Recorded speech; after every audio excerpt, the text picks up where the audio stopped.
All right. For the audience that does not know you, feel free to introduce yourself. My name is Pat Damiano. I think a lot of people would classify me as the kettlebell guy or the guy who does some different stuff on Instagram.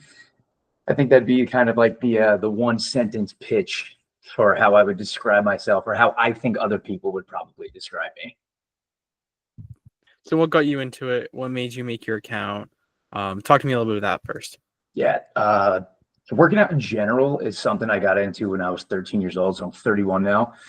And at the time, it was just to get a little better at baseball and become just a little bit more athletic for the sport. And I quickly realized that I enjoyed it a lot. And then as I got to college, I stopped playing baseball, kept working out, just kind of became a really big part of my life. Also, at the same time, went to college for exercise science so I could become a personal trainer. So fitness has kind of always just kind of been the leading charge, I guess you could say, or leading force in my life. It's something I've always done, and whether it's recreational for myself or personally. So that was kind of just going. I started posting on Instagram just for fun. This is like I'm as Instagram started kind of days. So just started posting stuff there. A lot of it was just, hey, this is the workout I did for today, a little bit motivational quote here and there. As I started to become a little bit more of an actual personal trainer and growing a business as I graduated college and continued to build from there, I started to try and dabble with it to be part of my business or a little bit more of my business, and did that for pretty decent amount of time. Kind of went through ebbs and flows of really hard on Instagram, not as much, different strategies and stuff like that. And then long story short, eventually one video just kind of absolutely took off, and now I'm here. So, let's just get started with some of the bigger questions. So, why kettlebells? It's a great question. So for me, at least personally, so there's two ways I can answer this. One is for myself, and then two is for other people. For myself, I've been in and out of the fitness, or I've been in the fitness game forever. I've been working out since I was 13. So we're going on 18 years now. I've done everything: bodybuilding, CrossFit, running, Olympic weightlifting, powerlifting. I've tried everything. So I'm past the stages of like, I have this specific goal that I need to achieve. Other ones might pop up throughout my life or whatever it is. But right now I'm in the phase of I need to enjoy my fitness and I have to like it. And I need to feel physically and mentally good. And kettlebells do that for me. They allow me to train hard. They allow me to push myself. They allow me to stay functional, whatever you want to define that term as. Most people have a general idea what functional means. And they just allow me to enjoy my workouts. Bodybuilding doesn't really get me excited. Something as intense as doing CrossFit 5 times a week, my body just physically doesn't want to do. I think it's great. I love CrossFit. It's done a lot for me. My body just doesn't want to recover that way anymore. So for me, they allow me to stay consistent. They're fun. They allow me to still push hard, but also not beat myself into the ground. Now, for other people, I would say basically the same thing. And what I think they're so great for other people, and as I've gone down my fitness route, is so many people are genuinely very busy. They don't have time or the desire to go to a gym. What I think is so great about kettlebells, and really my overall message, is people finding fun, effective, and time efficient workouts. And kettlebells do that. And in a lot of scenarios, people need to work out at home. I'm a pretty good example of that. I tend to like to, and a lot of people need to. And they might not have the space. I'm in my office right now. I've got 5 kettlebells sitting in the corner. I could use those for the rest of my life and be fine. I don't need a barbell, a gym, or this and that. So just when it comes to space efficiency, cost effectiveness, they're one of the best pieces of equipment for just your everyday person to throw in the corner and get an awesome workouts in consistently. So, what do you think is the key to a good workout? What are you striving for? The first one is enjoyment. That's my overarching philosophy is if you're not enjoying it, you're just not going to stay consistent. No matter who you are, even if you're someone looking to strive and having an extreme goal of winning a gold medal or something, if you're not enjoying your fitness and you're not enjoying the process, you're just not going to stick with it. So that is the first and foremost, most important part is you have to enjoy it, whatever it is. I'm not overly concerned with what. I'm just interested in people finding out what that is for them. That's what really gets me excited. So number one is you have to enjoy it. Number two is then we kind of go into the effectiveness, and effectiveness is very broad depending on what the person is looking for. Some people are working out just because they know they're supposed to, they know it's a good idea and it's going to keep them healthier. And you could do that with very straightforward 30-minute workouts 3 or 4 times a week. And then there's someone who wants to gain 15 pounds of muscle and they need to do X, Y, and Z. So those are going to be the most important things, I think, is overarching thing is, are you going to enjoy it? And then after that, it's the effectiveness, but that is also, that could be branched off into like 5 different categories as well. So what's the most effective way to get healthy? Get healthy. Good. That's a good question. So most effective way to get healthy is back to the top of finding some sort of movement / activity that you enjoy doing and is going to get you moving 4 times a week. That could be running, jujitsu, basketball, lifting weights, kettlebells, swinging maces, anything that gets you moving.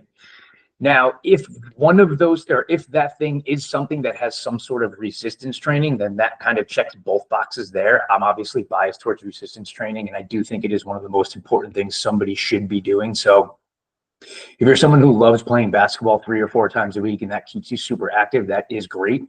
But if you want to stay 1, healthy just as an overall person, but then 2, healthy for that activity, you do need to do some sort of resistance training. It could be twice a week for 30 to 35 minutes. And that will be enough to at least get some sort of like minimal dose effectiveness when it comes to resistance training. And then after that, we're going to go obviously down to the diet, which is, in my opinion, I don't dive too deep into the nutrition field, but like my kind of common sense nutrition just says eat whole foods as much as you possibly can, stay away from the processed stuff, stay away from the junk food, all the stuff that most people tend to know. We just kind of, it's hard to actually do. So what's the most effective way to get in shape fast? Is to not try and do it fast. So if you want to if you need to fit into your suit next month for a wedding that you've got, then you can starve yourself and run 30 miles a week. But if you want to do it effectively, so I'll change it. The goal is to not do it fast. The goal is to do it effectively and consistently. I'll always go back to the base of that pyramid I was talking about, of just finding something that you like to do that's going to keep you moving consistently, and also just taking that same concept into some sort of healthy diet. There's so many different diets out there. They all tend to work as long as you're not going to McDonald's every day. So take that same philosophy into your fitness, find something that's going to get you moving pretty consistently. But we'll call it 4 times a week for about an hour, and then find some sort of diet that's going to allow you to stay consistent and that you enjoy doing and doesn't feel like an absolute chore every single meal, and then do that forever. How do you get lazy people to work out?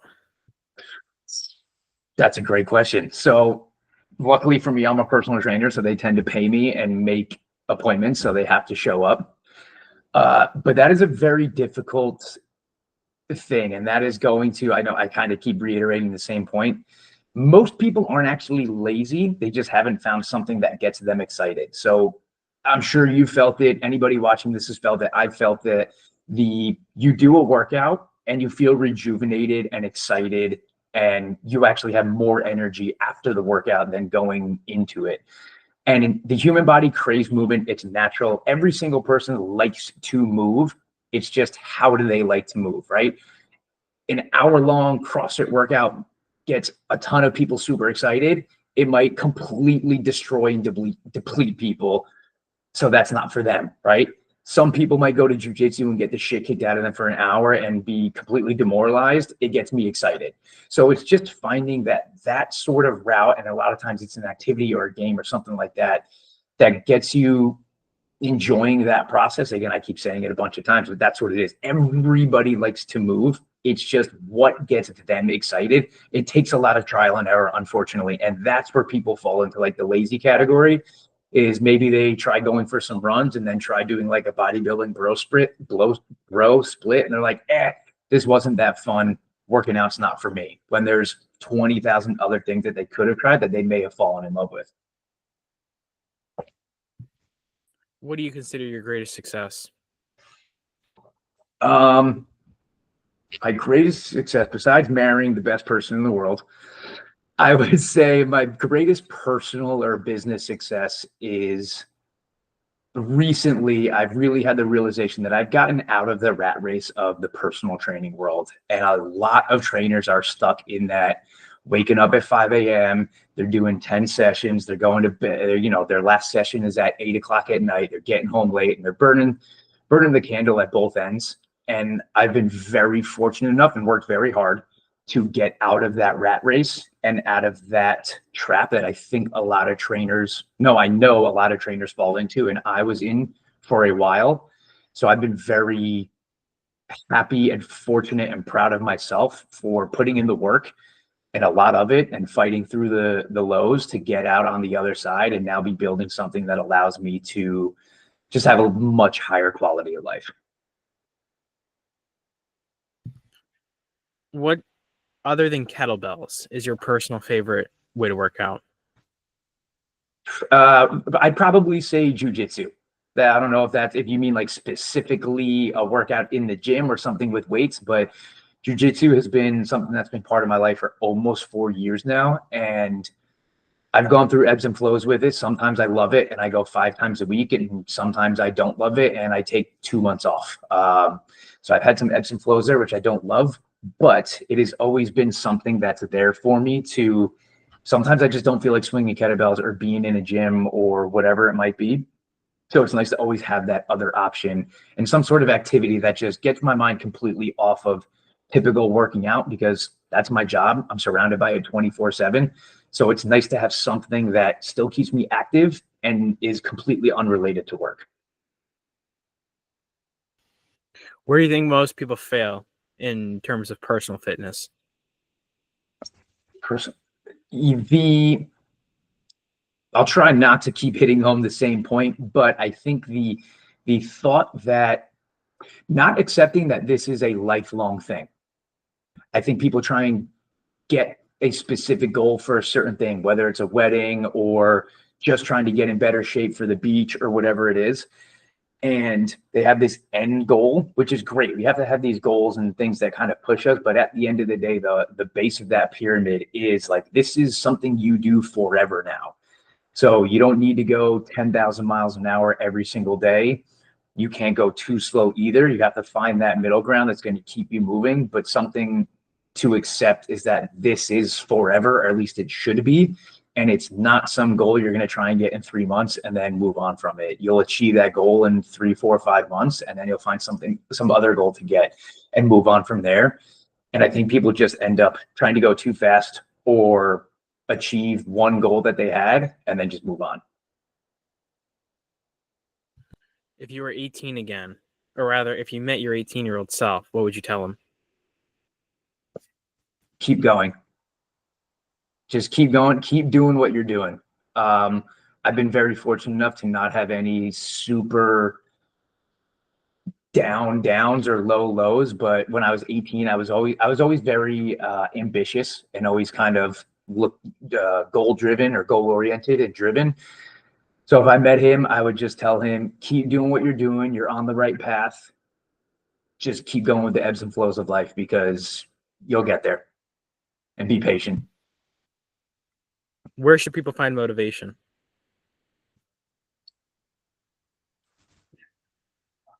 There's stages to motivation, right? I think the initial motivation for somebody is an outside source, whether that's their favorite athlete, it's a quote, it's a wedding they're trying to prep for, whatever it is. That tends to be what gets people going. And I think that's great, but you probably can't hold on to that forever. So then the next step of motivation is going to come, as corny as it sounds, is internally. So there, again, different steps.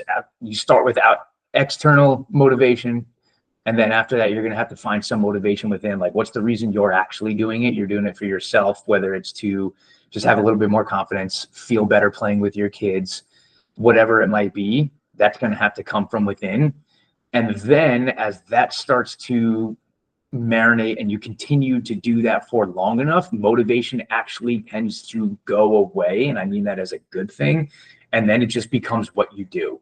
So no one's always just, I wouldn't consider myself a necessarily motivated individual when it comes to working out consistently. At least that's just what I do now. I brush my teeth, I go to work, I work out. It's just in the routine now. So if I fall off for 2 days or something, I'm not motivated to then get back in the routine. It's just what I do and I have to get back into it. So I think there's different stages of it. And yeah, I just think there's different stages of motivation. It depends on where they are in their journey. What's a good beginner workout? Well, I'll stick with kettlebells. If you have one kettlebell, really, really simple workout is, let's just say you have one weight. You could probably, let's say you can squat it 10 times. Let's do 10 squats. You could probably do 8 single arm rows with that weight, maybe 6 to 8. And then maybe you could do like 3 to 5 presses or push press overhead. And then maybe you can do some sort of core movement. Let's just call it sit-ups. So we'll go 10 squats, 6 to 8 rows on each arm, 3 to 5 presses on each arm. And let's just make it simple because it's beginner, and we'll go 10 to 15 sit-ups. And then you just go through that as many times as you can in however much time you have or you think you can handle. That can be 8 minutes, 10 minutes, 12, 15, 20. It could be 30 minutes. I think that's a good way to just set yourself some sort of end goal, which is the clock, and just keep moving through that as slow as you need to, as many times as you can, and however much time you've got. When you were building your page, and posting throughout the years, what was the post that you feel is your best post?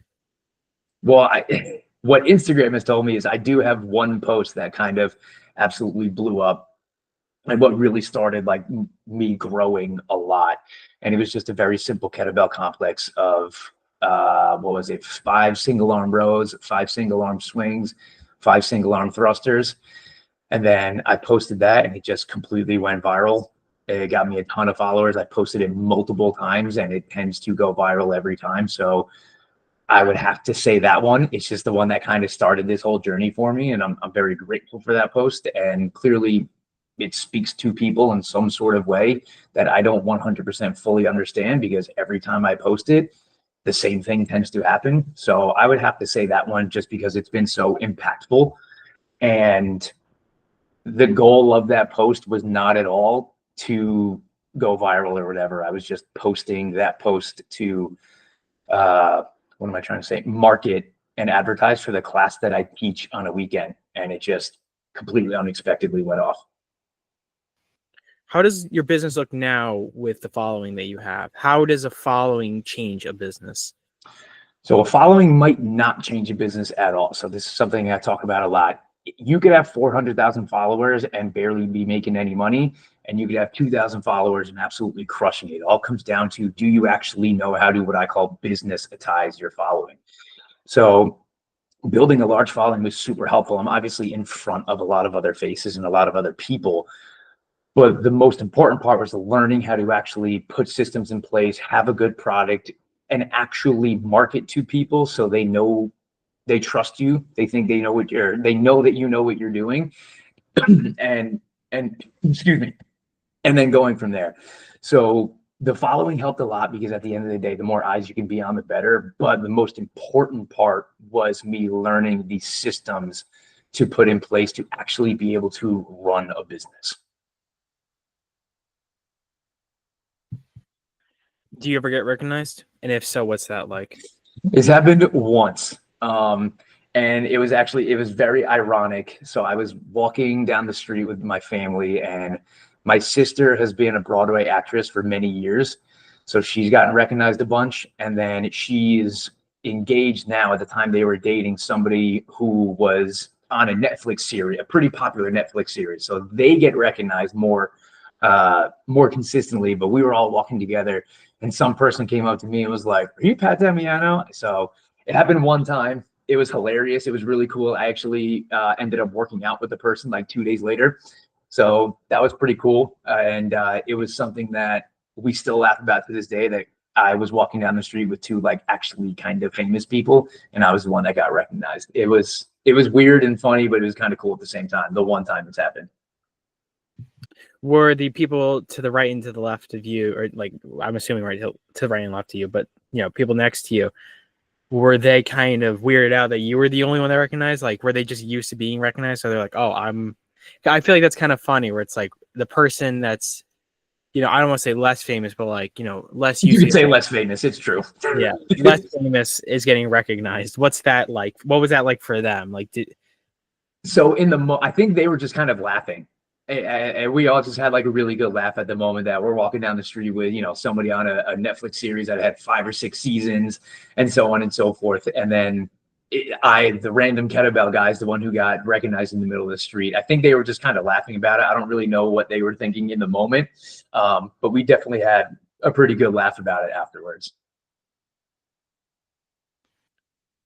so, so that's the only time you've ever been recognized? That's the one time, one and only. Wow, that's funny. No, so how do I put this? Do you ever see yourself branching out to other platforms, maybe doing something in acting, something like that? Not necessarily acting, but I've definitely, one thing I've learned as I've gone through the past like 2 years of growing my following, building my business and things like that, and creating content and learning that whole process. One thing I've learned throughout this process is that I really enjoy the creative side of creating content, marketing, advertising, and it's something that I think a lot of coaches and trainers and not necessarily in the fitness space in general, but social media is such a powerful tool and so many people can use it to completely grow their business, but they're not using it the proper way. And I feel like I've learned how to use it in a very effective way. So something I could see myself doing and would like to do is maybe help coaches or solopreneurs or small business owners kind of optimize their social media so they can engage, they can grow their reach, they can engage with more of those followers, they can turn them into clients. It's just been something that's been so unbelievably transformative for me, especially specifically the field I come in, which is a lot of people struggling with just being exhausted and overwhelmed with doing endless sessions. The power of social media is amazing and it's completely changed my life. And I would love to one day maybe try and teach other people how to use it so that they can get the same freedom that I've created for myself, because it's nice. Speaking of social media being amazing, there's one follower in particular that I've had my eyes on when I was doing the research for this and looking at your page. Do you know who that follower is? It's one in particular. He's very, maybe not very famous. Famous enough to where if I said this name, I would actually be shocked if you didn't know who he is. Someone who follows me. Yeah.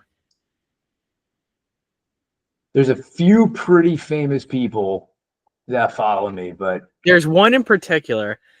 I'll give you a hint. Nickelodeon. I was gonna say, is it Josh Peck? Yeah. Yeah.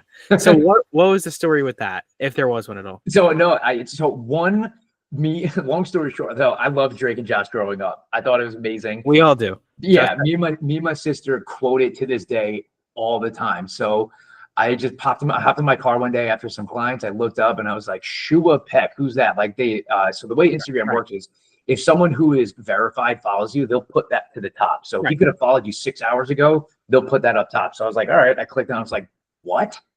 It's like fucking Josh Peck just followed me. Like, that's weird. So I actually messaged him right away. I was like, dude, what the fuck? Like, I grew up watching Drake and Josh, this and that. He never answered. So that's the end of the story, basically. But I thought it was pretty cool. I mean, I went to see some of the people that he followed. He followed a couple other kettlebell people that I know. So my guess is maybe he enjoys his kettlebells and just happened to kind of pop in and see my stuff and follow along. I also wouldn't be surprised if he has somebody else handling his DMs. I mean, with like 16 million followers, right? His DMs are supremely flooded. But yeah, no, that was a pretty funny story. I tried to get in contact a couple of times, didn't work out so well. Happens to the best of us. Happens. Yeah. To I mean, I could probably say this. I've had Andrew Tate's manager follow me. Nice. So he's kind of a somewhat famous dude. His name is Sartorial Shooter. If you look him up, it's gonna be like, oh, Andrew Tate's manager, Andrew Tate's manager. So I was talking to someone who knew him, and then next thing I know, and I'm like, hey, would I be able to do an interview with him? And he's like, I'll see what I can do. And then I wake up the next day and I get a follow from Sartorial Shooter. I tried reaching out via DM then afterwards, and he never responded. But so I have a similar story. I know what that's like. You get the follow, but they never read your DM. But things happen. With that being said, you mentioned other people. Who are those other people? Action Bronson, and then one person who's like, oh wait, I'm trying to. Oh, so Action Bronson, you know who Frank Grillo is? The name sounds familiar. I'm sure you would recognize him. He's in the Purge movies. He was in some of the Marvel movies. He's a guy that, I don't know if you're into Marvel at all, but he's a guy that Captain America fights in the elevator. He's in a show called Kingdom. He's been in a bunch of stuff. I'm shocked that he's in Creature Commandos, which is like a new show. Okay, yeah. But So I don't recognize him though. That's weird. I'm surprised. He's been in a bunch of stuff. So him, Action Bronson, and another one who's like famous in a specific world is Jordan Wisely, who is on the MTV show The Challenge, which I love. So he's a celebrity to me. No, that's awesome, man. Yeah, no, I wish I could tell you I recognize, like, because I don't know, he just doesn't seem like a super like recognizable like villain or like. No, you know what? I know him. I know what scene I've seen him from. There's a scene. So the scene you're talking about, the elevator. Mm-hmm. I looked it up and I'm like, okay, like he was in the scene. So I guess it's just kind of like a generic villain face, but like, Yeah. Yeah. He looks like your typical, just like the bad guy. Yes, very, very typical of the bad guy. That's probably why I didn't recognize him. Mm-hmm. If you said like Josh Brolin, I would have been like, oh yeah, absolutely. Yeah. So yeah. So ending it off, this is a little bit of a shorter review, but ending it off, what advice would you give to young people? Just in general or in my field? Just in general. In general, I'd say, as I've learned over the past couple of years, it's I don't want to say go as cliches, like you can do anything you set your mind to, but most likely you can, right? So I had a very closed mind probably a couple of years ago, and as I've gotten deeper into this realm that I'm in, like I'm starting to realize more and more that the sky is the limit, and there's just so much out there that you can get if you genuinely do set your mind to it, believe in yourself, and then you actually have to fucking do the work. See, that's the problem. People tend to kind of do the first two. They're like, I deserve this, I can do this, but then none of their actions actually go towards that goal that they've set for themselves. So I think that would be, as cliche as it is and cliche as it sounds, that would probably be it. Is there's so much more out there than you think there is. But the only way to realize that is to then break out of that one shell, and then you realize there's more, and then you get to the next level and realize there's more than that. You don't realize it until you start to break through those layers. So in the beginning, it can seem like, the ceiling is here, when really it's through the roof. There really is a lot more. And that's probably something I would tell me. You said, what would I tell my 18-year-old self a while back? That's probably something too, is open your mind a little bit, because there's so much more out there than you think there is. And you just have to go discover it, because I'm still pretty surprised and blown away at how far I've come. But the one thing I've learned is that there's so much more to it, or there's so much more than I thought there was when I first started. So what about career? What'd you say? I said, what about career specific advice? Career specific advice, I'm obviously biased, right? But do you try, how do I want to word this? I'm going to steal somebody's quote, this guy, James Smith. I've been hearing him say this recently. You know James? Oh, okay. So I'm going to steal this quote from him, because I've been really digging his stuff lately. And he said something that kind of like changed the way I think about it. Is there's a lot of people doing stuff in a career or whatever it is that they don't necessarily enjoy. And they're a little afraid to maybe start the business, start posting content, whatever it might be. And he did a good job of saying, he's like, okay, if you're doing a job you don't like, are you good at it? If the answer is yes, then what makes you think you wouldn't be good at a job that you do like and you are passionate about? So if you have something you're thinking of doing, being an entrepreneur and going into business for yourself, it has its very high highs and its very low lows, but overall, it's probably better. And there's a lot of people, there's so many that have this idea, or they're afraid to start, or whatever it is. And if you're doing something right now, again, I'm going to steal this quote. If you're doing something right now that you don't like and you're good at it, and you're afraid to take the next step into something that you would enjoy or do like, because you don't think you'll succeed at it, what makes you think you wouldn't succeed at something you do like? if you're good at something you don't like. So still stealing the quote a little bit, but just the premise itself is go do it. Amen. Go do it. Or as the way that Shia LaBeouf would say it, just do it. Yeah. Just Do it. Yeah, I mean, look, it's true. There's so much opportunity out there. Social media can reach basically every single person in the entire world. You know, I don't know if you're familiar with Dan Coe at all, but he has this thing that he calls like the one person business. And it's like you can be super successful just yourself and a computer and a phone, right?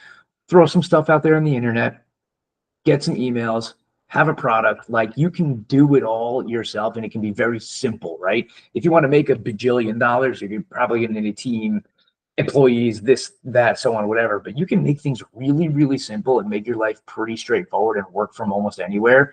Just you, your computer, and a very simple, straightforward offer. And it's when people get that in themselves or get that concept around, I think it's really good. All right. That was a good place to end off. Any final words to the audience? Like you said, Shia LaBeouf, just go do it. Just do it. All right.